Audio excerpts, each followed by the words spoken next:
In this video, our aim is to demonstrate various methods to enhance the rendering performance of your models, particularly as they scale up in size. Larger models often experience decreased rendering performance and frame rates. However, there are strategies to address these issues. Thus, in the following sections, we will present different approaches to handle such situations. Before diving into optimization techniques, it's essential to understand which parameters affect rendering performance. To begin, let's press the F button. This action will display crucial statistics. Firstly, we'll observe the FPS rate. FPS stands for frames per second and shows us how many frames are rendered per second. Ideally, the FPS rate should range between at least 20 to 30 frames per second. In the most favorable circumstances, we achieve FPS rates equivalent to the monitors. However, this outcome is rare in large-scale models. Alongside the FPS rate, we see the node count. This count represents the total number of graphic nodes in our frame, indicating how many nodes are present in the current frame. If we insert a cuboid, a sphere, and a cylinder into the frame, and then open the graphic structure dialog, we will notice that each object corresponds to one node in the default graphic.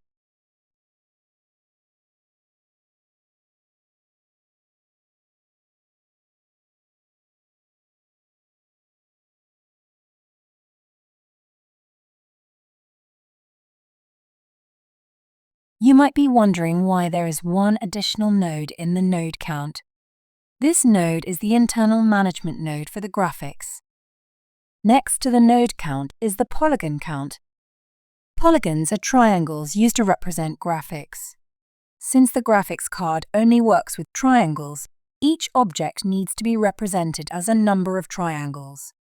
We can see that the cuboid has the smallest number of polygons, whereas the sphere has the largest number of polygons. To better illustrate this, let's switch to the wireframe view.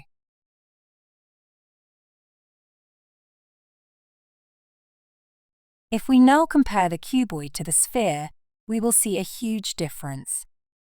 Each side of the cuboid just needs 2 triangles, which makes a total of 12 triangles, whereas the sphere needs far more to represent a curved shape.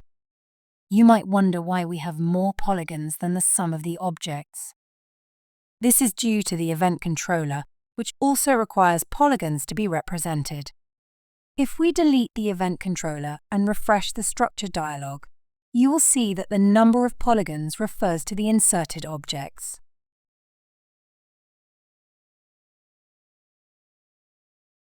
Performance-wise, the node count is more significant than the polygon count, as it primarily affects the CPU load. Conversely, GPU load is more influenced by the polygon count. However, in many cases the CPU struggles to manage the load compared to the GPU. So the first goal should always be to reduce the number of nodes rather than the polygons. The number of nodes in the frame depends on 2 factors. The first one is the complexity of the graphics. To showcase this, we will delete the graphics in the frame and insert a store.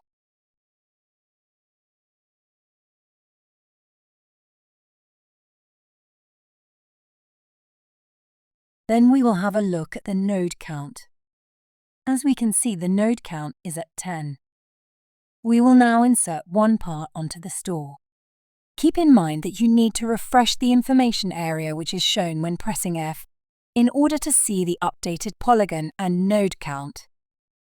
If we examine the node count now, it stands at 14.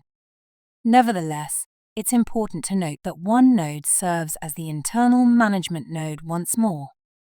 Therefore, upon inserting another part into the store, we'll observe a total node count of 17. Consequently, each part contributes to a node count increase of 3.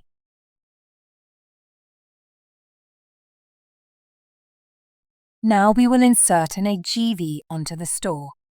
You will notice that the node count has increased to 36, indicating that the AGV requires 19 nodes. This increase is attributed to the complexity of the AGV.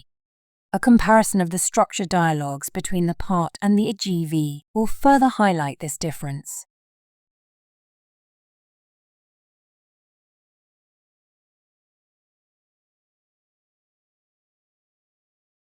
To summarize the introduction, the first factor influencing the node count is the complexity of the graphics utilized in your model. The second factor is the quantity of graphics present in your model.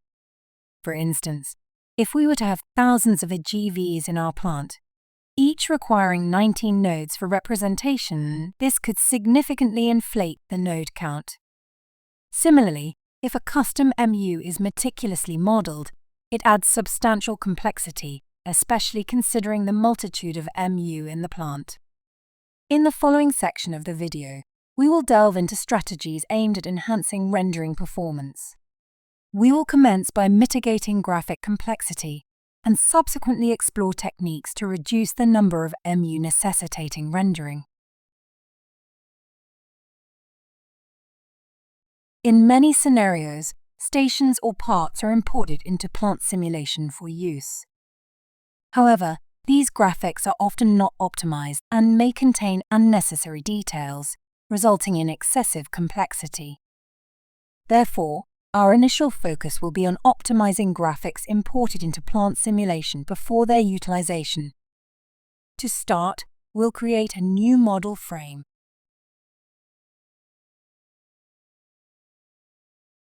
Then we duplicate the station from the class library and rename it to Custom Station.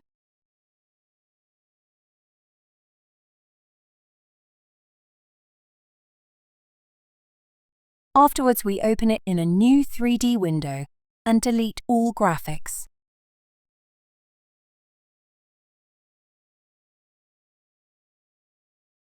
Now we can also deactivate the states in the 3D Properties dialog.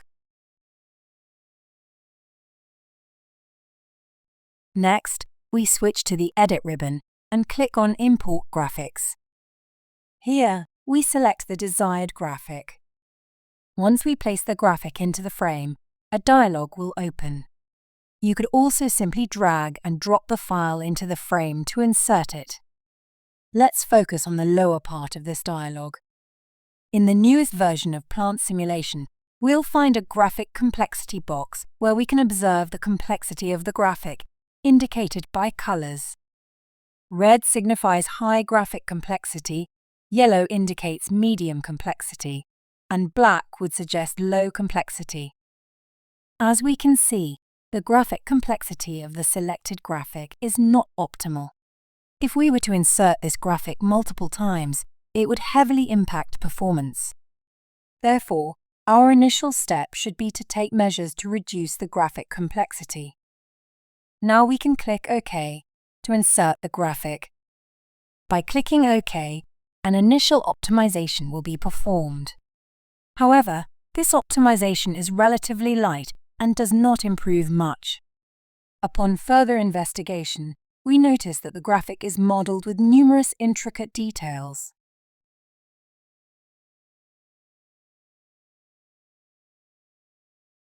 Now, we can compare this station to the one in the Material Flow folder.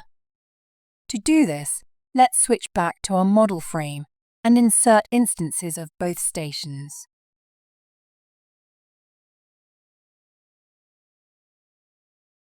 Then we can open the structure dialog of both and compare them.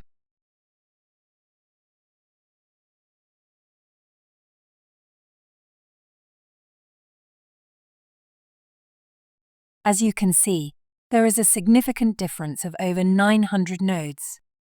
If we were to insert multiple instances of the imported station, we would experience a substantial increase in nodes. Now, let's switch back to the 3D window of the imported station and take a closer look.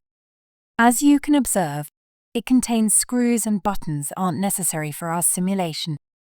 In CAD systems, stations are typically modeled with precision and a focus on realism. However, when using these stations in plant simulation, every single detail may not be necessary.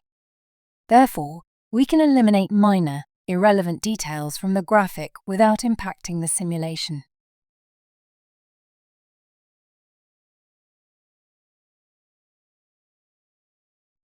To optimize this graphic, we can right-click on it and select Optimize. The upcoming dialog is organized into 3 steps that we can follow. The first step involves pruning all graphics where the bounding box of the graphic has a smaller side than the defined one. Initially, it's set to 2 centimeters. Here, we can experiment with different numbers and preview the result.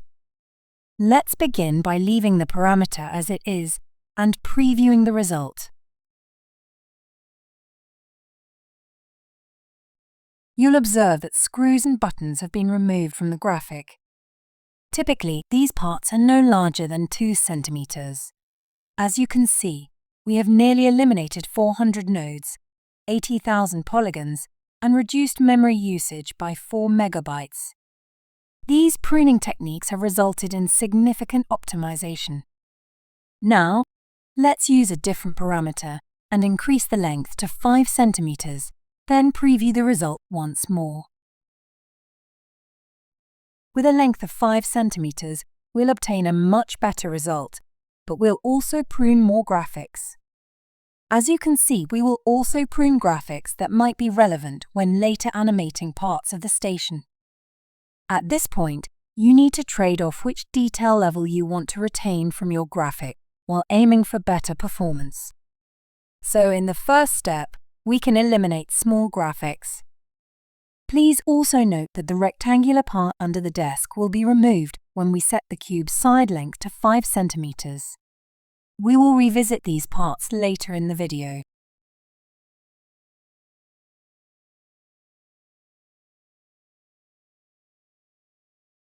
In the second step, we can flatten the structure of the graphic. To demonstrate this, we will switch back to our model frame and insert 3 cuboids.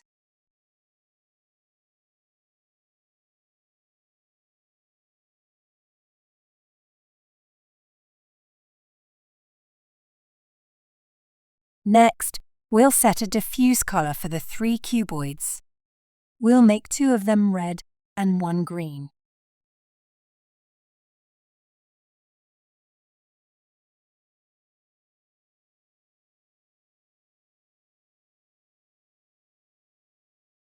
Then we'll insert a cylinder.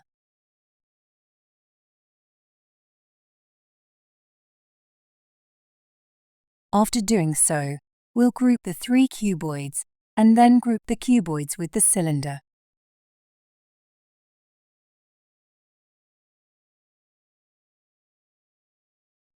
Now, we'll open the Graphic Structure dialog and the Optimize dialog for the graphic group.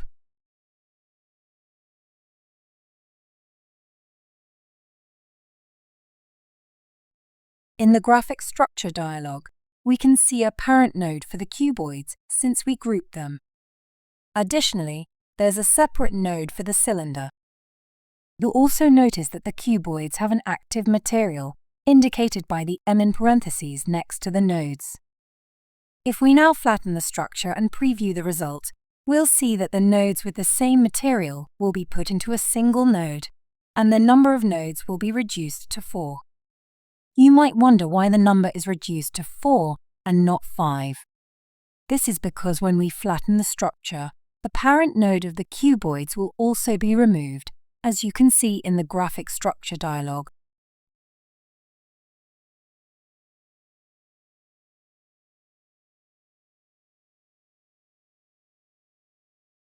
What's essentially done in the background is that Plant Simulation looks for nodes with the same material. These nodes are then put into a single node, and their parent node is removed. You might wonder now how material is defined. We utilize OpenGL for rendering our graphics in Plant Simulation. OpenGL defines the material of graphics by various parameters that you can find in the Material tab in the 3D Properties dialog. If these parameters match for 2 graphics, then Plant Simulation considers these graphics as having the same material. Now, let's take a closer look at the other checkboxes in the second step, starting with Keep Grouping. To illustrate an example, let's have a look at the station.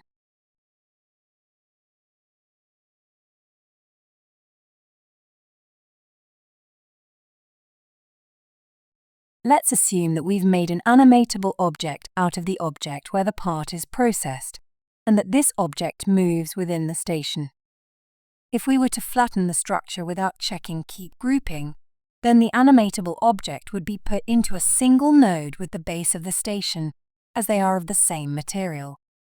This would make animating the animatable object no longer possible.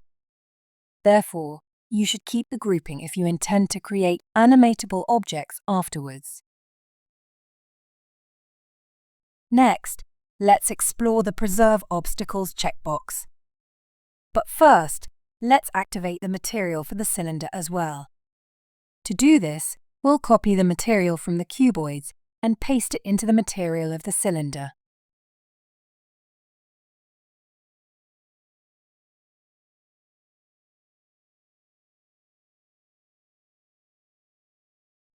Then we'll press the O key to show the obstacles.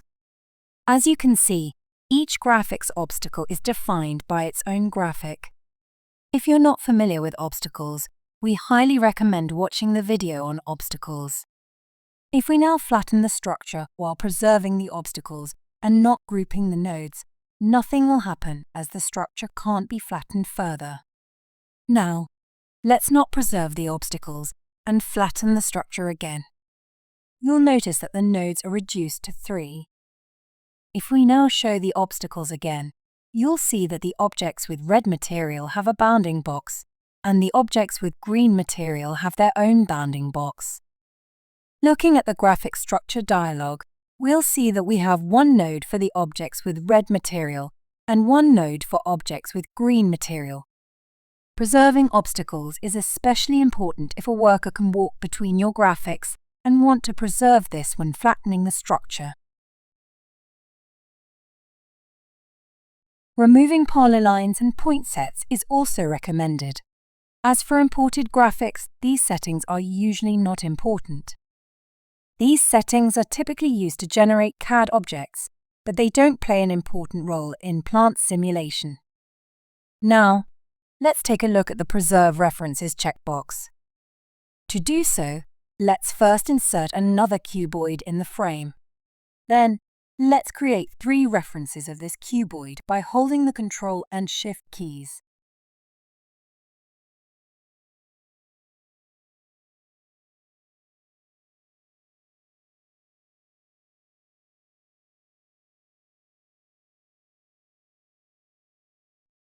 Then we group these 3 references.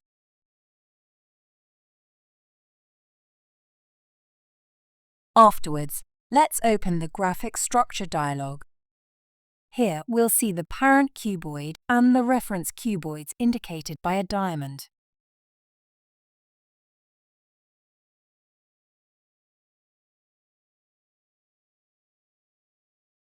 References are typically used if you have an object that you use multiple times. For example, if you have a car, you'll need 4 tires. However, you won't create 4 tires separately. You'll create 1 tire and then create 3 references, as we did with the cuboid. The benefit of this is that you can adjust the parent node, and the references will automatically adapt. To demonstrate this, let's change the color of the parent node to red. As you can see, the references also adopted the change and changed their color to red. Now, let's open the Optimize Graphic dialog. If we flatten the structure while keeping the references, nothing will happen. If we do not keep the references and preview the result, we'll see that the nodes are reduced to 1, as the 3 reference nodes will be removed.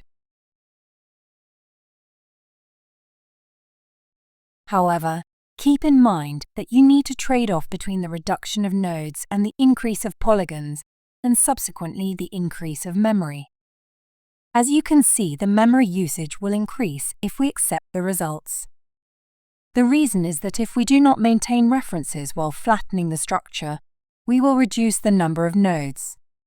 However, each instance will then require its own polygons and in turn increased memory as well.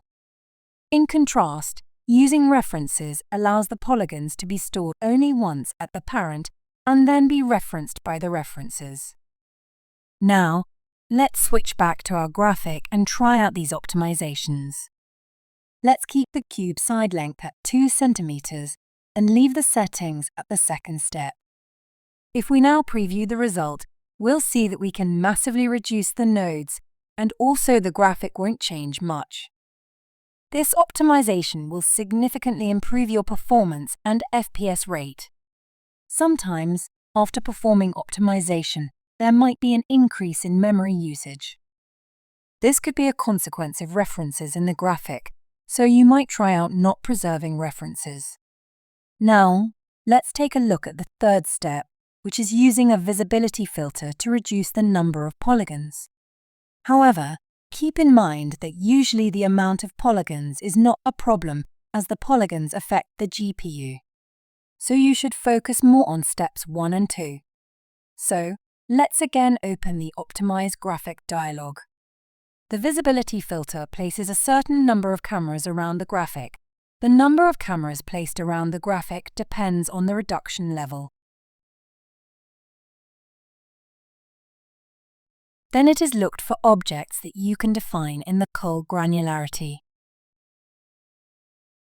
So, for instance, if we set the granularity to shapes, the cameras look after shapes in the graphic. Removing shapes would mean that the inner shape of a graphic would be removed. For the cuboids, this would mean that if there were another object in the cuboid, then these other objects would be removed.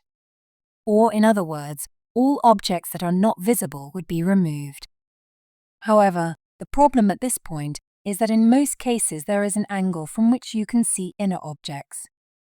So in such case you would need to select a more detailed cull granularity. However, you have to be careful as more detailed settings could result in holes in the graphic.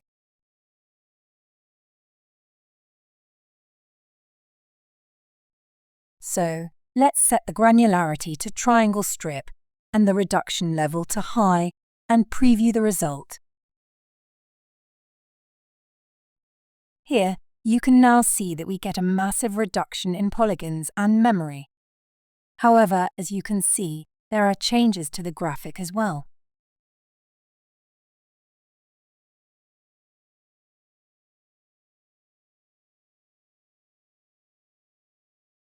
So, at this point, you need to consider if these changes are acceptable for your purposes and whether they impact the simulation's accuracy or functionality.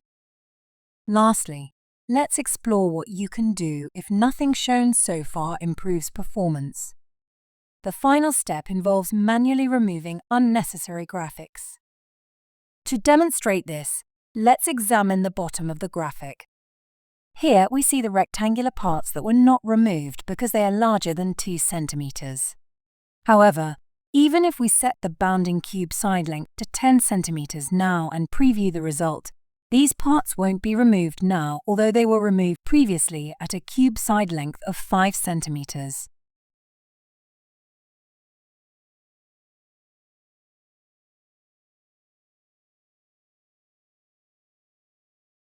The reason can be revealed if we select the graphic, place the mouse over one of these parts, and press the plus button.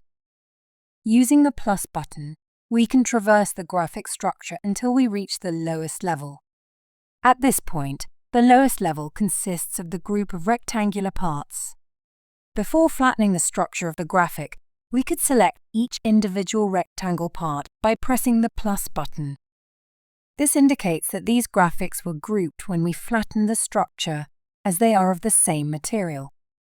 And since they are grouped, the sum of the side lengths of the bounding boxes of the grouped graphics is calculated. To determine the actual length of the cube's side, select the graphic and then open the Edit 3D Properties dialog. Within this dialog, navigate to the Graphic Settings tab, where you can find the X dimension. As the sum side length of the bounding boxes exceeds 10 centimeters, they won't be pruned. So ideally, you should remove such graphics before flattening the structure, as later you will only be able to remove the entire group. However, this does not alter the approach of what we want to demonstrate. After completing steps 1 and 2, you can still manually select graphics and remove them.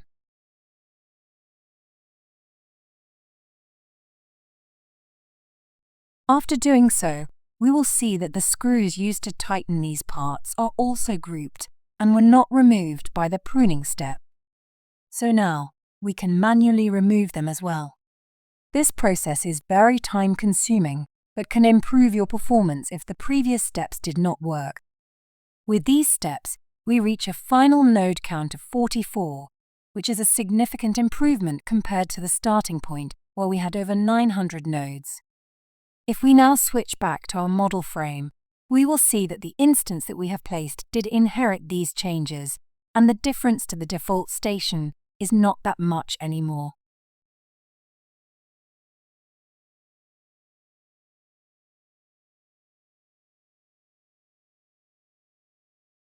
So now you have a custom station which has an acceptable graphic complexity. Additionally, it's important to note that all instances inherit graphics from their classes, which means that the storage space is only utilized in the class, and therefore the instances require less memory. Therefore, building your models in a modular way, using classes and instances of these classes to model your plant, can further optimize performance. Now we will move on to the second part of the video. The second factor for poor rendering performance is the number of parts that need to be rendered in a frame. Usually, you don't have hundreds of machines in your plant, but rather a much larger number of MU. If you prefer not to use an abstract representation of the MU as the default part in the class library, and you custom MU have high graphic complexity, then a high number of custom parts means that rendering performance will suffer as a result. So in the second part of the video, we will explore strategies to reduce the number of parts that need to be rendered in the frame. To illustrate, we'll utilize Factory 51, a demo model showcasing the latest objects and features of plant simulation.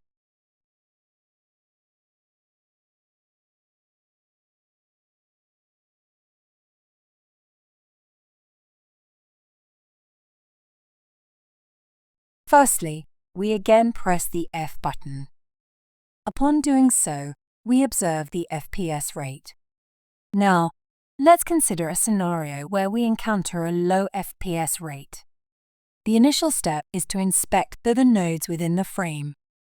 If the number of nodes exceeds 50,000, it could indicate poor performance. Therefore, our primary objective is to reduce the number of visible nodes. We will now start the simulation in the fast-forward mode and pause it again. Next, we press F once again.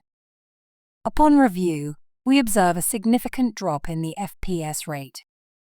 This drop correlates with the increased number of nodes in our frame.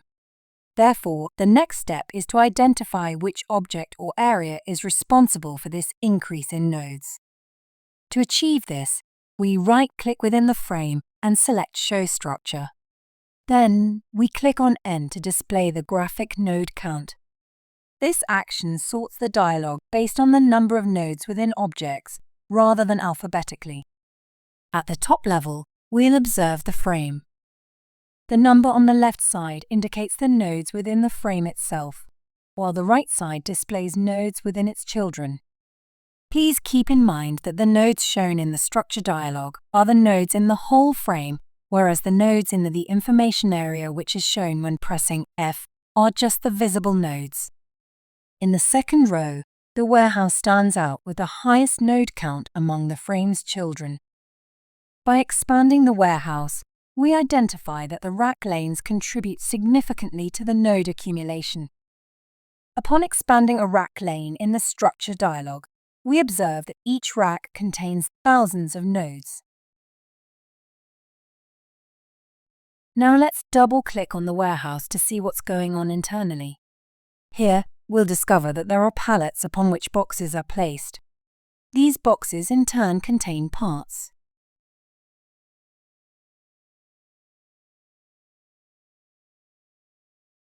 We can now open the Show Structure dialog for each of these objects.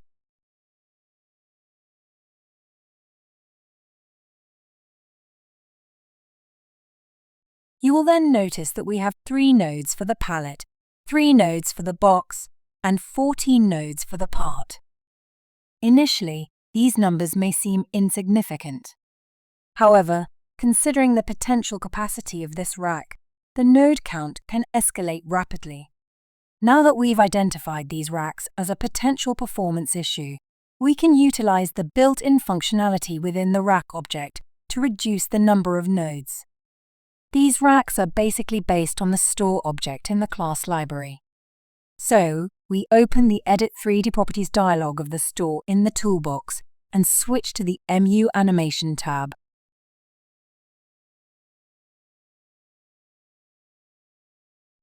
Here, we encounter the checkbox labeled Show MU as cuboids. Enabling this option essentially animates all MU as cuboids, as the name suggests. Additionally, within the frame, we'll find an additional checkbox allowing us to activate this setting specifically for the MU in the rack. By examining the node count for the current settings and comparing it to the node count with the activated settings, we'll notice a significant difference.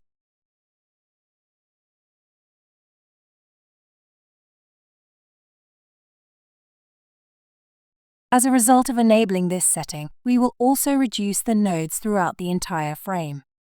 Please keep in mind that the settings Show MU as cuboid can be activated at the container and at the GV as well.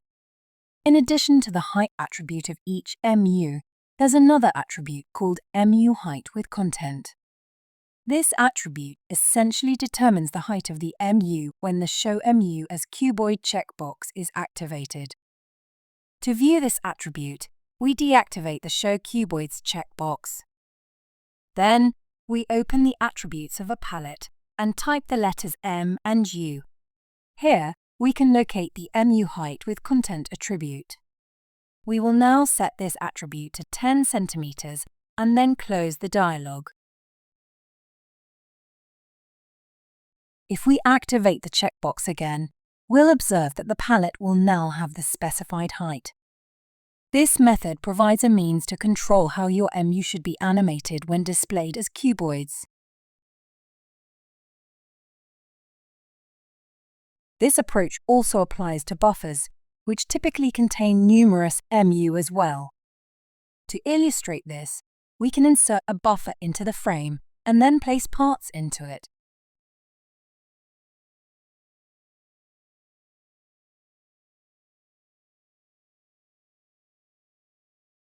Next, we can open the 3D properties of the buffer and switch to the Fill Level tab. Here, we can select how the fill level of the buffer should be visualized. By choosing Fill Level instead of MU, we can decrease the number of nodes in our frame. After applying these settings, we'll observe the fill level instead of the parts. While this adjustment may not have a significant impact in our current situation, if you're dealing with parts containing a substantial number of nodes, they can quickly accumulate. In such cases, displaying only the fill level of the buffer can significantly reduce the node count. The same applies to the conveyor. To showcase this, we insert a source and a conveyor.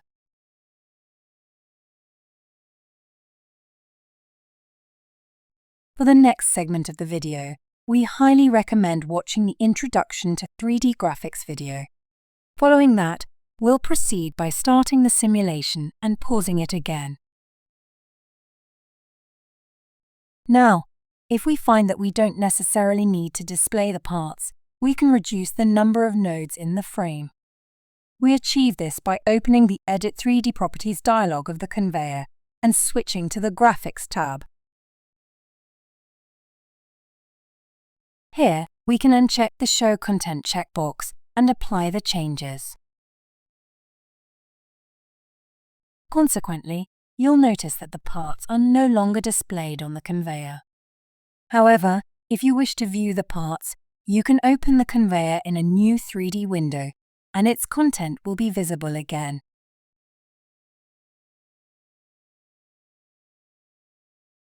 Up to this point, we've covered how to reduce the number of visible MU in the frame. However, in many cases, we don't need to see everything that's happening in the frame. While it's beneficial to observe the entire process when starting the simulation, most of the time we're only interested in specific objects or regions within the frame.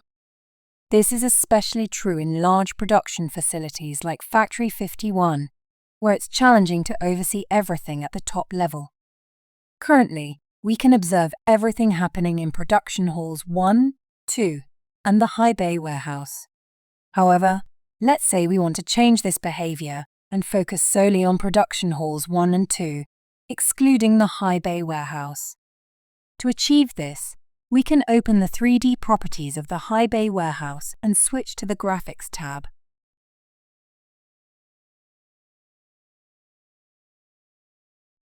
Here, we can uncheck the Show Content checkbox and apply the changes. Consequently, the entire content of the high bay warehouse will no longer be visible. If you're still interested in the high bay warehouse, you can open it to view its current state. While this setting doesn't decrease the actual number of nodes in the frame, the crucial point is that we've significantly reduced the number of nodes that need to be rendered in the frame, or in other words, the number of visible nodes. This concludes the second part of the video. Key takeaways from this section should include the understanding that parts contribute to a significant number of nodes. For instance, in a production facility where 10,000 parts are animated simultaneously, this can greatly impact performance. Therefore, it's essential to consider whether it's necessary to animate all of these parts simultaneously. Additionally, reducing the point of view in a larger model can decrease the number of nodes needing to be rendered, potentially increasing the FPS rate.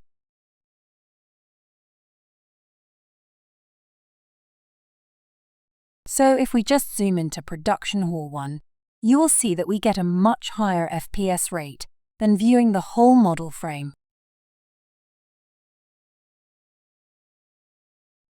Especially when showing a demo of your model, this tip can increase the FPS rate. Another tip is to limit the number of 3D windows open simultaneously, ideally to just one. If you need to present your model, consider recording the screen and presenting the recording for smoother playback. However, the most crucial tip is to structure your model with encapsulation, utilizing black box and glass box frames to establish a modular structure. This approach enables you to display only the content of the current region of interest, and more importantly, reduces the number of parts that are actually rendered. With this, our video on optimizing 3D graphics is concluded.